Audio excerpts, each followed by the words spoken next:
Pallavi bus stand पर पहुंचते ही सबसे पहले 2 किलो गुलाब जामुन और 3 दर्जन केले खरीद लाई। आज वह पूरे 15 साल बाद अपने पीहर जा रही थी। उसे ये भी नहीं पता है कि भाई के कितने बच्चे हैं। उसका पीहर उसके ससुराल से करीब 400 किलोमीटर दूर था। वहां पहुंचने के लिए बस बदलनी पड़ती थी, लेकिन इतने सालों के बाद भी पल्लवी को अपने गाँव का रास्ता अच्छे से याद था। आखिर पीहर का रास्ता कोई कैसे भूल सकता है। पल्लवी के पीहर न जाने की वजह उसका पति ही था। राजू एक शराबी था जो न दिन देखता न रात, हमेशा पीता रहता।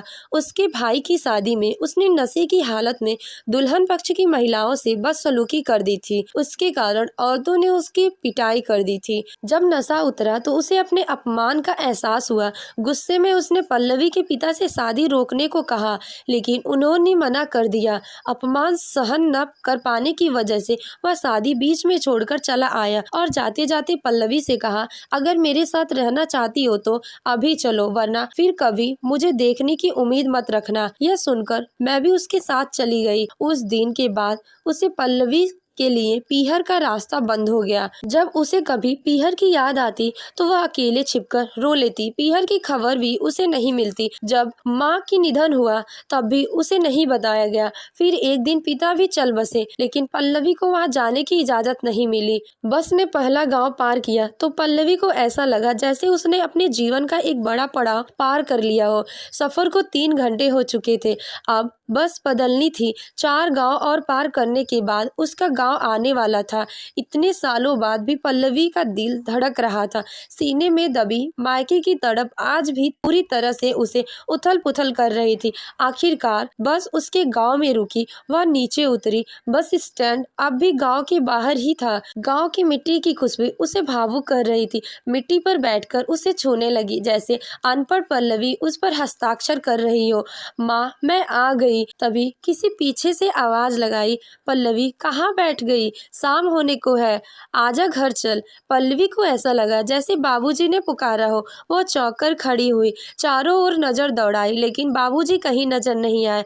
वह हल्के से हंसी, माथे पर थपकी लगाई और खुद से ही बोली, पगली। थोड़ा आगे बढ़ी तो उसे एक जानी पहचानी आवाज सुनाई दी, पल्लवी आजा झूला झूले। यह उसकी बचपन की सहेली रूपा की आवाज थी। उसने चारों ओर नजर दौड़ाई, लेकिन रूपा कहीं नहीं दिखी।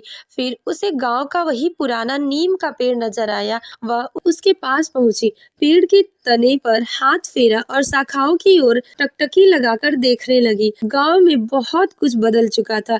कच्चे रास्ते अब पक्के हो गए थे, लेकिन गलियां वही थी जिन पर वह बचपन में दौड़ती थी। वहां बाबूजी की उंगलियां पकड़कर वह जिलेबी वाले की दुकान तक जाती थी। वह दुकान अब खंडहर बन चुकी थी। रामलाल हलवाई की कोई संतान नहीं थी, इसीलिए दुकान उजड़ गई थी। कुएं के पास पहुंची जहां वह माँ के साथ पानी भरने जाती थी। कुआं भी अब टूट चुका था। रास्ते में 2 औरतें उसे घूर रही थी, लेकिन पल्लवी की नजर सिर्फ अपने घर की दरवाजे पर थी। दरवाजे तक पहुंचते ही उसने अपने भाई हिमांशु को देखा और रो पड़ी, लेकिन हिमांशु का चेहरा कठोर था। उसने रूखे स्वर में कहा, माँ बाप मर गए तब भी नहीं आई, अब क्या लेने आई है? पल्लवी के दिल को गहरा धक्का लगा। उसने सोचा कि भाई उसे गले लगाएगा, लेकिन उसने तो पहचानते ही ताना देने शुरू कर दिए। पल्लवी ने दुखी स्वर में कहा, कैसे आती? तुम लोगों ने मेरी शादी ऐसे इंसान से करवा दी थी जो एक पत्थर दिल था। तभी हिमांशु की पत्नी बाहर आई और पूछा, ये कौन है? हिमांशु ने कहा, मेरी बहन है जो हमारी शादी के दिन अपने पति के साथ चली गई थी। आज 20 साल बाद आई है, यह देखने कि हम जिंदा हैं या मर गए। पल्लवी की आंखों में आंसू बहने लगे। वह बोली, भाई इतनी कड़वाहट मत पाल, सहन नहीं होता। मैं बस 2 घड़ी के लिए आई हूँ, सुबह वापस चली जाऊंगी। रात को 2 रोटी खिला देना, बस इतना सा मान रख लो। लेकिन जली कटी सुनाने से पहले ये भी तो सोचो कि मैं जेल में थी जहाँ मेरी मर्जी नहीं चलती, मगर तू तो आ सकता था। एक बार देखने आया मैं जिंदा हूँ या मर गई। हिमांशु की बेरुखी जारी रही, हमारे लिए तो तू उसी दिन मर गई थी जब तेरे पति ने मेरे शादी में बखेड़ा खड़ा किया और तुझे लेकर चला गया। पल्लवी की आंखें भर आई, पर उसने खुद को संभाला और दृढ़ थोड़े स्वर में कहा, मैं अगर उस दिन नहीं जाती तो मेरा पति मुझे छोड़ देता, तो क्या तुम मेरी दूसरी शादी करवाते? दादी कहती थी, लड़की की शादी सिर्फ एक बार होती है। मेरे 2 बच्चे थे, मैं कहाँ जाती? जैसा भी था वह मेरा पति था, मगर अब वो इस दुनिया में नहीं है, इसीलिए सोचा तुझे देख लूं। पर तू अब वह भाई नहीं रहा जो मेरी आंखों में आंसू देखकर माँ बाबूजी से भी लड़ने लगता था। पल्लवी ने अपना बैग जमीन पर रखा और कहा, बच्चों के लिए कुछ चीजें लाई थी, उन्हें दे देना, ज्यादा महंगा नहीं है, गरीब हूँ। 15 साल से जिस पीहर के लिए तरस रही थी, आज उससे भी मन भर गया। अब चलती हूँ, ऊपर वाला तुझे हमेशा खुश रखे।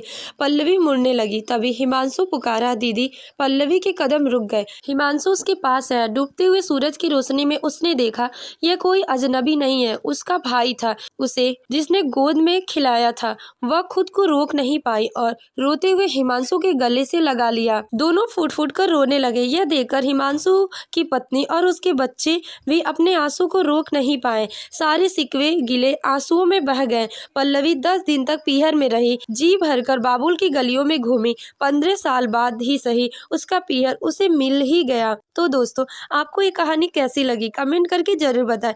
अगर कहानी अच्छी लगी हो तो वीडियो को लाइक करें और ऐसी ही दिलचस्प कहानियों के लिए हमारे चैनल स्टोरी विद आरजी को सब्सक्राइब करना ना भूलें। Thank you.